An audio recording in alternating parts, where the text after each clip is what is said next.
어두운 밤 블랙박스에 나타난 차량 한 대. 그런데 차량이 달리는 곳이 어디죠?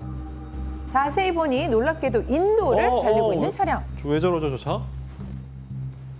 그날 밤 대체 무슨 일이 벌어진 건지 핫클립 대한민국에서 취재해봤습니다. 도망가는 것 같은데.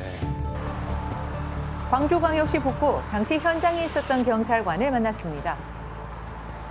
21시부터 음주 단속을 시작을 했고요. 여기서 쭉 1, 2차선을 우리가 가로막고 여기서 검문을 시작했습니다. 음주 단속을 피해 빠르게 도주하는 차량. 그런데 도로를 달려야 할 차가 거침없이 인도 위를 질주합니다. 예. 이 모습을 본 경찰관이 바로 뒤쫓아 가보지만 따라잡기엔 이미 역부족. 정말 황당했습니다. 왜냐면은 이렇게 인도로 올라가는 경우는 그렇게 드물기 때문에 좀 정지인지 알았어요, 처음에는. 그런데 슬금슬금 올라가 버리더라고. 계속 직진해버리더라고. 그래서 엄청 당황스러웠죠. 단속 현장을 마주한 뒤 인도로 올라선 차량. 곧장 경찰차 2대로 도주 차량 추격에 나선 경찰. 잡아야죠. 빠르게 도망가던 차량은 심지어 직진 신호까지 무시한 채 그대로 달아납니다. 신호 위반이 음주예요. 한밤의 추격전은 주택가 골목으로 이어졌는데요. 저 정도면 멈춰야 되는 거 아니에요? 자칫하면 골목을 지나가던 사람과 부딪혀 인명사고까지 발생할 수 있었던 위태로운 상황. 있을 거라고 생각을 하시는 거예요? 왕복 6차선 도로에서 골목길로 이어진 아찔한 추격전. 당시 경찰이 추격을 피해 차량이 도주했던 주택가를 찾아가 봤습니다. 차 한 대가 겨우 지나갈 수 있는 좁은 골목길엔 공사 현장까지 있어 자칫 대형 사고로 이어질 수도 있었는데요. 도로를 잘 알기 때문에 운전을 그렇게 사고 없이 이렇게 잘 가지 않았나 그렇게 판단을 합니다. 도주 차량은 망설임 없이 경찰이 추격을 따돌리기 위해 신호를 위반하는 것은 물론 아슬아슬한 골목길 질주를 계속 이어갔는데요. 하지만 경찰은 더 큰 사고의 발생을 막기 위해 추격 중에도 서행할 수밖에 없었습니다.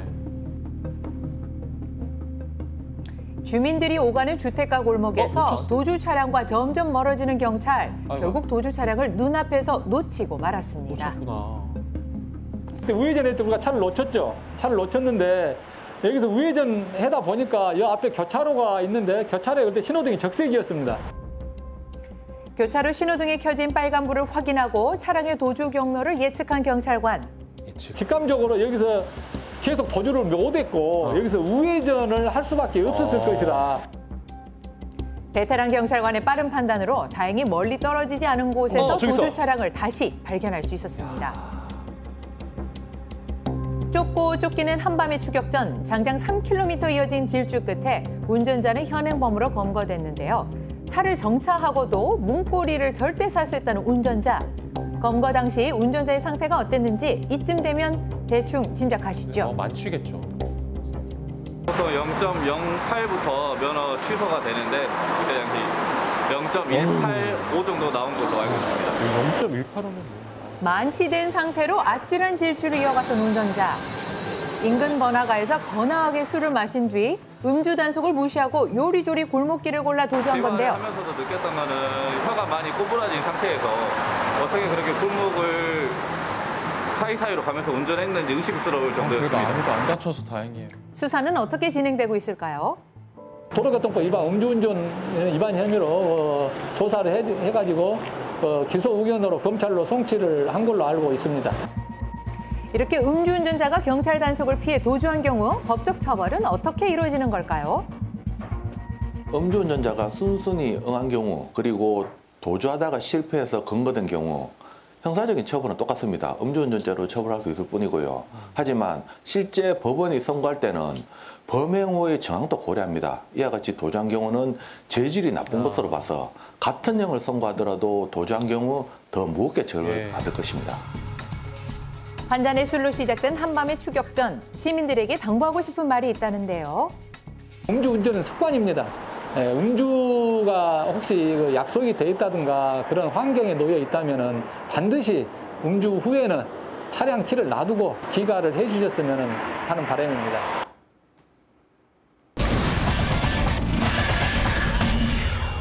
도로 위를 빠르게 달리고 있는 무언가, 그리고 그 뒤를 쫓는 운전자. 도로 한복판을 활보하고 있는 이것의 정체. 이건 바로 소 아닌가요?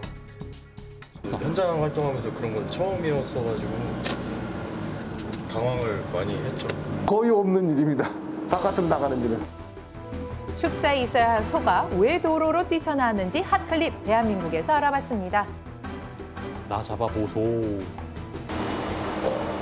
충청북도 진천군에 위치한 가축시장. 이곳에서 황당한 일이 벌어졌다는데요. 예, 안녕하세요. 여기 좀 당황스러운 일이 좀 벌어졌다고 해서 찾아왔는데 혹시 여기가 맞나요? 예, 여기가 맞습니다. 이 가축시장에서는 2주에 한 번 농민들이 송아지를 판매하는 경매시장이 열리는데요. 대체 그날 무슨 일이 있었던 걸까요? 소가 원래 겁이 많고 민감한 동물이다 보니까 저희 직원들도 조심해가지고 이렇게 기류를 하거든요. 근데 본인이 이제 빨리 하고 싶은 마음에 본인 혼자 하시다가 놓트리신 거예요. 실수하신 거예요. 관리자가 차에서 소를 내리던 중 고삐를 놓치는 바람에 흥분한 소가 곧장 밖으로 탈출했다는 것. 이미 흥분할 대로 흥분한 소는 결국 도로 위까지 달려나왔는데요. 알고 보니 이 소는 태어난 지 8개월밖에 안 된 어린 암송아지. 더군다나 송아지가 도로로 탈주한 시간은 차량 통행량이 가장 많은 출근 시간이었는데요. 갑자기 등장한 송아지 때문에 교통 정체까지 발생. 112 신고가 속출했다는데요. 네. 경찰은 당시 상황을 어떻게 기억할까요? 그 야생 동물이 뭐 출현한다던가 그 야생 동물이 그 차량에 노드킹을 해서 그 사체가 있다는 신고는 자주 받지만 소가 이렇게 도로를 뛰어다니는 거는 처음 받았습니다. 곧장 현장에 출동한 경찰관과 119 구조대원. 도로 위를 빠르게 달리는 송아지 때문에 자칫 2차 사고로까지 이어질 수 있었던 아찔한 순간들. 주인이 있는 가축은 야생동물이 아니기 때문에 안전하게 생포해야 했는데요. 네. 산전수전 다 겪은 119 구조대원에게도 위협적인 상황. 포획을 하려고 하니까 조금 소가 이제 달려오더라고요, 저희 직원들한테. 겁을 먹었어요. 그래서 그때도 이제 조금 무서웠죠. 아무래도 다치면은 부상 정도가 좀 심할 수가 있으니까. 극도로 흥분해 날뛰는 송아지를 생포하기란 매우 어렵기 때문에 결국 마취총까지 등장합니다. 보시는 17번 국도에서 저희가 소를 이쪽으로 몰아서 저희가 이제 인적이 드문 이쪽에서 저희 포획 1차 마취를 시도했습니다. 송아지는 119 구조대원이 쏜 마취총에 맞고도 30m나 더 이동했다는데요. 네. 결국 마취총을 2번이나 맞고서야 질주를 멈췄습니다. 주인에게 안전하게 인계된 인생 8개월 차 송아지. 경찰관과 119 구조대원의 빠른 대처로 다행히 사고 없이 마무리된 송아지 탈출 해프닝이었습니다. 네.